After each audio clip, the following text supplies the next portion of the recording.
What do you know about King Alfred? Why is he called Alfred the Great? Alfred the Great's early life and family background. Alfred the Great, known as Aelfred in Old English, was born in Wantage, Berkshire, in the late 840s.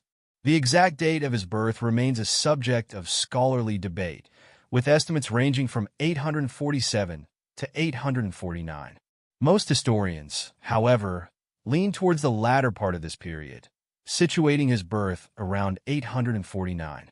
This time frame places Alfred's early years amidst a period of significant political and cultural transformation in Anglo-Saxon England, a setting that would profoundly shape his future as one of the most notable rulers in English history.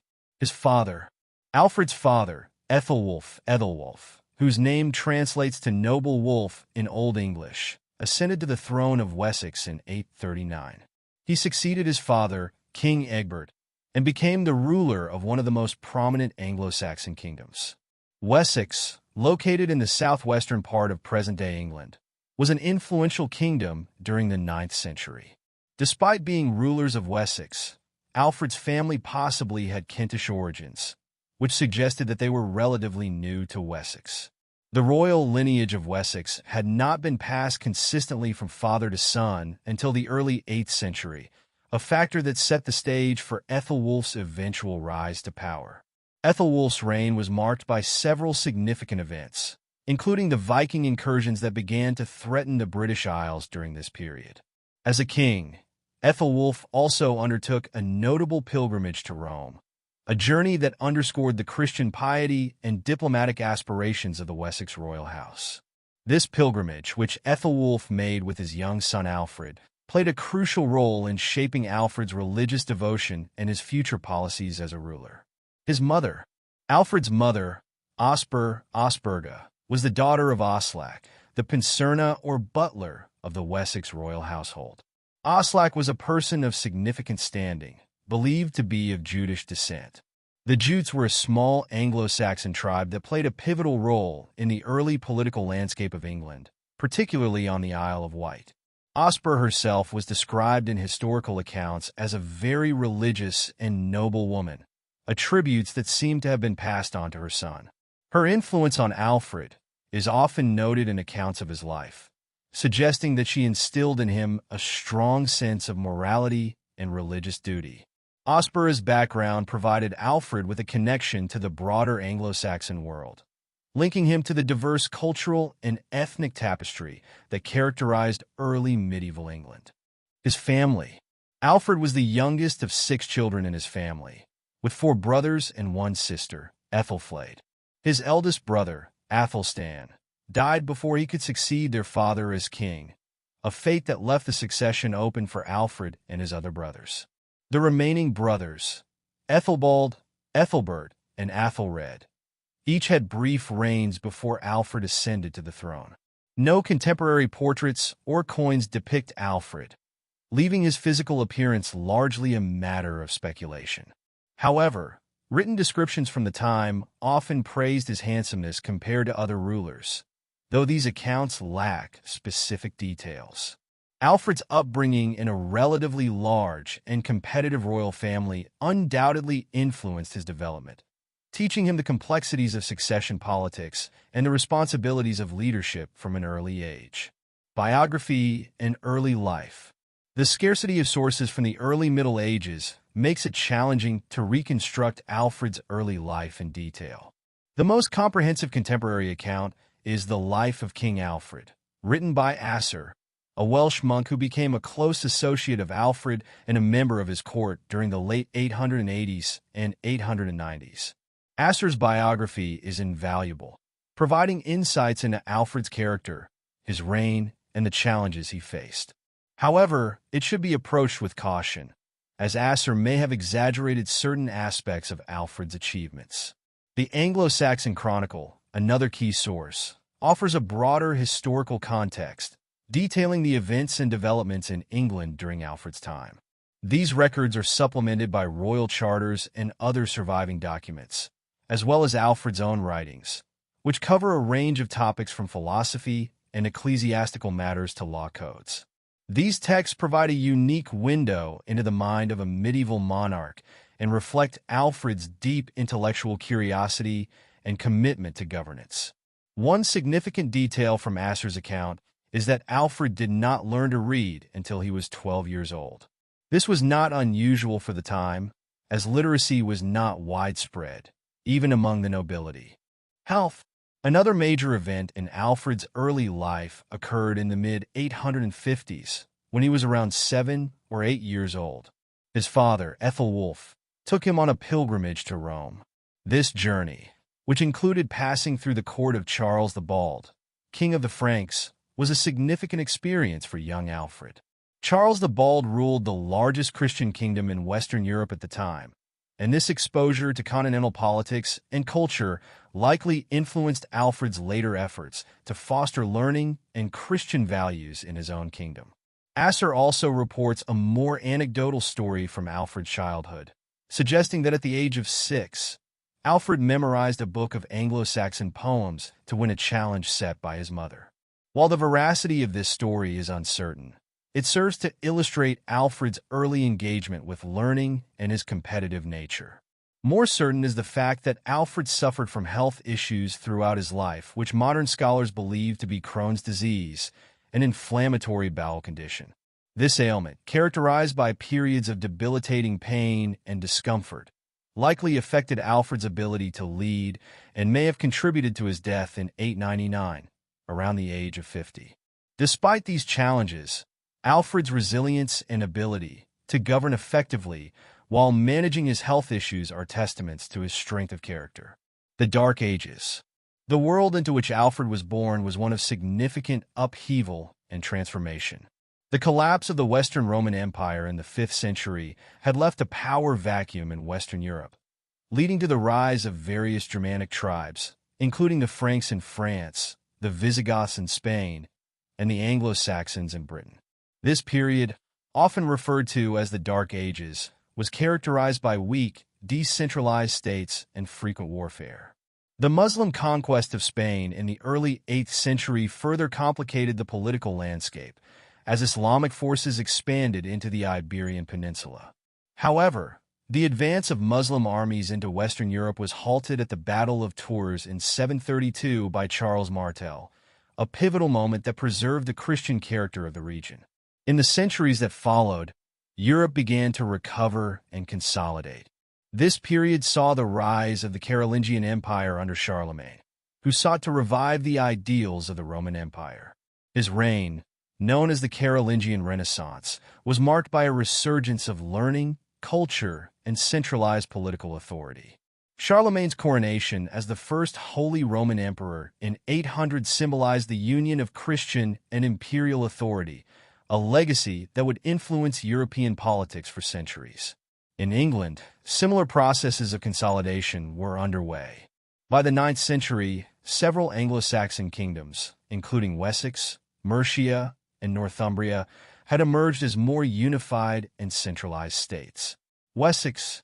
Alfred was born into the Kingdom of Wessex during a time of increasing strength and expansion. The kingdom had absorbed Kent and effectively subdued Cornwall between the 830s and 850s, extending its influence across southern England. This expansion was not without challenges, as the kingdom faced external threats and internal tensions. One significant internal challenge arose when Alfred's father, Ethelwulf, returned from his pilgrimage to Rome in 856. Upon his return, Ethelwulf faced a challenge to his authority from his eldest son, Ethelbald, who sought to displace him. Ethelbald's actions were supported by senior figures in Wessex, including the alderman of Somerset and the bishop of Sherborne. This internal power struggle resulted in a compromise, with Ethelbald ruling the core kingdom of Wessex, while Ethelwulf governed Kent. This arrangement continued even after Ethelwulf's death in 858, with subsequent kings taking over parts of the kingdom. Alfred's experience during this period of familial and political strife likely influenced his understanding of kingship and governance. The instability within the royal family underscored the importance of strong, centralized leadership and the challenges of maintaining unity within a kingdom. Viking raids. The external threat that loomed largest over Alfred's early life and reign was the Viking incursions.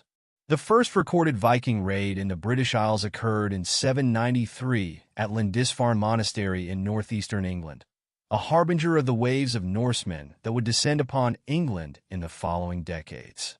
These raids, initially sporadic and primarily targeting coastal regions, were marked by their brutality and the Vikings' reputation for looting and destruction. By 865, the nature of the Viking threat had changed. The arrival of the Great Heathen Army, led by Danish warlord Halfdan Ragnarsson, marked a shift from raiding to conquest and settlement. The Vikings quickly overran Northumbria between 865 and 867, established control over East Anglia by 870, and began to threaten Mercia. The speed and effectiveness of these conquests left much of England vulnerable, with many Anglo-Saxon rulers forced into vassalage under the Danish leaders. Wessex, under the leadership of Alfred's brother Ethelred, faced this growing threat directly. Despite facing significant challenges, including several military defeats, Wessex remained the last significant Anglo-Saxon kingdom not under Viking control. Alfred's succession. Alfred's rise to power came in the midst of these tumultuous times. Following the death of his brother Ethelred in 871, Alfred ascended to the throne of Wessex. At the time of his accession, the kingdom was under severe threat from Viking forces, particularly from the army led by Guthrum, a prominent Danish leader. Ethelred's sons were still infants, and the immediate crisis necessitated a strong leader who could effectively counter the Viking threat. Alfred's early reign was marked by a series of military engagements with the Danes, including both victories and setbacks. The most critical moment came in early 878, when Guthrum launched a surprise attack on Alfred's court at Chippenham during the Twelfth Night celebrations. Alfred narrowly escaped capture and fled to the Somerset marshes, where he regrouped with a small band of followers. This period of hiding and guerrilla warfare was crucial in shaping Alfred's leadership and military strategy. From his base in the marshes, Alfred conducted a series of counterattacks against the Vikings, culminating in the decisive Battle of Edington in May 878. This victory forced Guthrum to retreat and eventually led to the Treaty of Wedmore, which established a more stable boundary between Danish-controlled territories and those under Alfred's control. Guthrum and the Treaty of Wedmore. The Treaty of Wedmore, agreed upon following the Battle of Edington, was a landmark in Alfred's reign. Under the terms of the treaty, Guthrum and 30 of his followers were baptized into Christianity, with Alfred acting as Guthrum's godfather. This act not only symbolized Guthrum's submission, but also represented a significant shift in the nature of Viking-English relations. The conversion of Guthrum and his men was intended to integrate them into the Christian community and reduce the likelihood of further conflict. The treaty also delineated the boundary between Alfred's kingdom and the Danelaw, the area under Danish control. This boundary, largely following the course of the River Thames, helped stabilize the region and allowed Alfred to focus on consolidating and strengthening his kingdom. East Anglia and London. One of the key outcomes of the Treaty of Wedmore was Alfred's acquisition of London. The city had been a major trading center during the Roman period, but had declined after the Roman withdrawal in the 5th century. By the 8th century, London had begun to re-emerge as a significant trading hub, but it required substantial rebuilding and fortification. Alfred recognized the strategic importance of London, both as a defensive position and as a center of commerce. He initiated extensive repairs to the city's Roman walls and improved its defenses, laying the groundwork for London's future prominence as England's preeminent city. Alfred's efforts to secure and develop London were crucial in consolidating his control over southern England and establishing a strong economic and administrative center for his kingdom. Government and legal reforms. In the latter part of his reign, Alfred turned his attention to the governance and administration of his kingdom. One of his most significant achievements was the formalization of Wessex's financial and legal systems. The Burghal-Heidage, a document that detailed the system of fortifications and their associated obligations, is a key piece of evidence for these reforms. The Burghal-Heidage outlined the responsibilities of the local population in maintaining and defending the burghs, ensuring that each community contributed to the kingdom's defense. Alfred's will, which distributed 2,000 pounds of silver, also reflects the kingdom's wealth and the effectiveness of his financial policies. This substantial sum indicates the prosperity of Wessex under Alfred's rule, a prosperity that was supported by a stable and efficient system of taxation and governance. Alfred's coinage reforms further illustrate the kingdom's economic strength. During the 870s, the coinage in Wessex had been heavily debased, reflecting the kingdom's financial difficulties during the height of the Viking threat. Londinium, the development of London under Alfred's rule, was a critical aspect of his broader strategy to secure and strengthen his kingdom.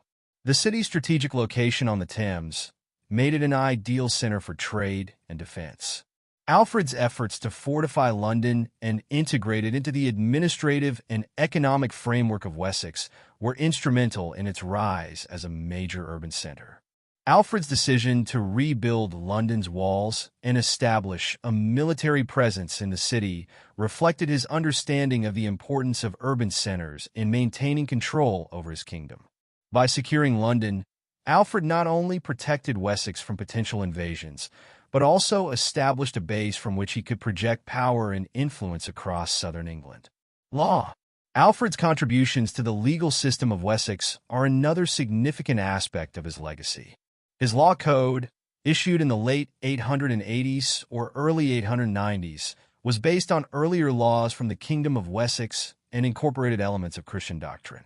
The code emphasized the importance of loyalty to the king and obedience to God's laws, reflecting Alfred's belief in the divine right of kings and the moral responsibilities of rulers. One of the most notable aspects of Alfred's law code was its focus on oath-keeping and loyalty. These principles were central to the legal and social order of the time, and Alfred's emphasis on them helped to establish a more unified and cohesive legal system. The concepts of felony and treason, which would become fundamental aspects of English law, can be traced back to the principles outlined in Alfred's code. Alfred's legal reforms were not only about maintaining order and justice. They also served to consolidate his authority and strengthen the centralization of the kingdom.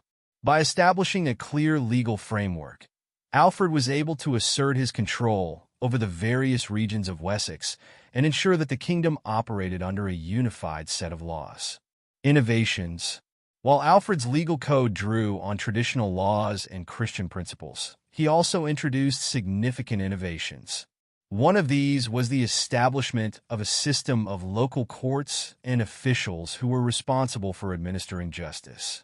This system helped to ensure that the law was applied consistently across the kingdom and that local disputes were resolved fairly and efficiently. Alfred also placed a strong emphasis on education and the use of the vernacular language in legal and administrative documents. He believed that it was important for his subjects to have access to the laws and be able to understand them, which led to the translation of many Latin texts into Old English. Church and scholarship. Alfred's reign was also marked by his efforts to promote Christianity and support the church. Although there is limited information about the specific actions he took in this regard, it is known that he founded several monasteries, including those at Athelney and Shaftesbury. These foundations served both religious and strategic purposes, providing centers of learning and culture, as well as places of refuge and defense. Alfred's commitment to education extended beyond the religious sphere. He established a school at his court in Winchester, where both noble and common children were educated. This school was part of Alfred's broader vision to create a learned society and to ensure that future generations were well prepared to govern and administer the kingdom. Viking conflicts and education. Despite the relative peace achieved after the Treaty of Wedmore, the Viking threat did not entirely disappear. In 892, A large Viking force attempted to invade Wessex, but Alfred's military reforms and the system of fortified baths effectively contained the threat. These baths, strategically located throughout the kingdom, provided safe havens for the population and served as bases for the kingdom's defenses. The success of these defensive measures allowed Alfred to focus more on his educational and cultural initiatives. He gathered a group of scholars at his court, including notable figures like Asser, Plegmund, Grimbald of St. Bertin, and John the Old Saxon. These scholars contributed to the translation of important texts into Old English and the promotion of learning and scholarship in Wessex. Alfred's vision. Alfred's vision for Wessex extended beyond military and political concerns. He saw his kingdom as part of a broader Christian community and believed that education and scholarship were essential for the well-being of his people. His efforts to promote learning were inspired by the Carolingian Renaissance, which had revitalized intellectual and cultural life in continental Europe. At his court in Winchester, Alfred established a school where children of noble and common birth alike could receive an education. He emphasized the importance of literacy in Old English, believing that his subjects should be able to read and understand important texts in their own language. This emphasis on education was part of Alfred's broader goal. Alfred's scholars.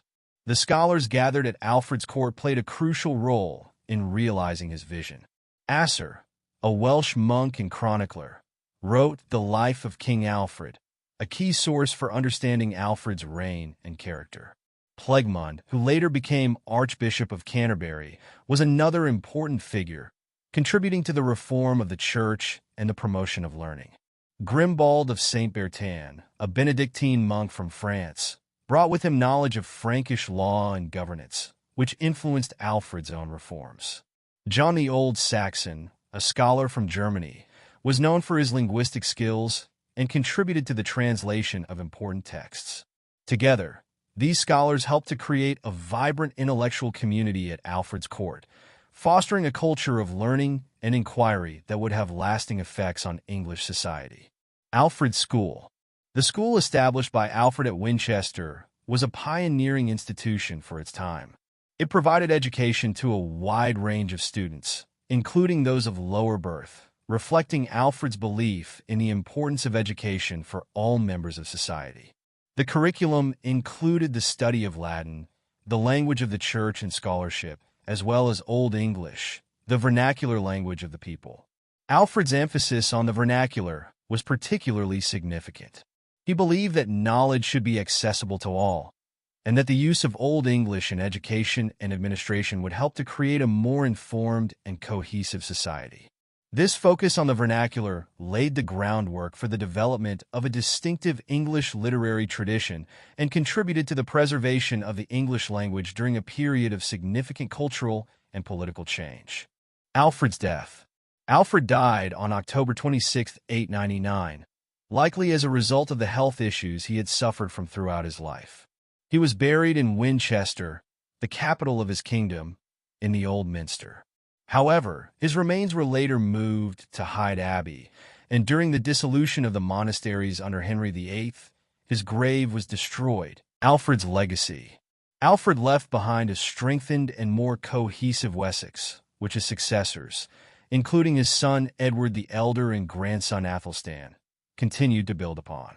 Edward expanded Wessex's territory and influence, and Athelstan became the first king to rule over all of England, completing the unification process that Alfred had begun. This consolidation of power marked the beginning of the English state as a unified political entity. Alfred's legacy also includes his contributions to the development of English law and government. His legal reforms laid the foundation for the English common law tradition, and his emphasis on education and scholarship helped to create a literate and informed society. These achievements, combined with his military successes and diplomatic acumen, established Alfred as one of the most important figures in English history. Conclusion. Alfred the Great's legacy extends beyond his military victories and political achievements. He reformed Wessex's finances, developed London, and promoted education and scholarship. His writings and laws have left a lasting impact on English history, shaping the legal and cultural landscape of the nation. Alfred's reign laid the groundwork for the English nation, a legacy that endures to this day. His vision of a just and learned society, grounded in Christian values and the rule of law. Thanks for listening. Please like, comment, and subscribe to Medieval Chronicles 1066 for more journeys back in time to the Middle Ages. Stay curious.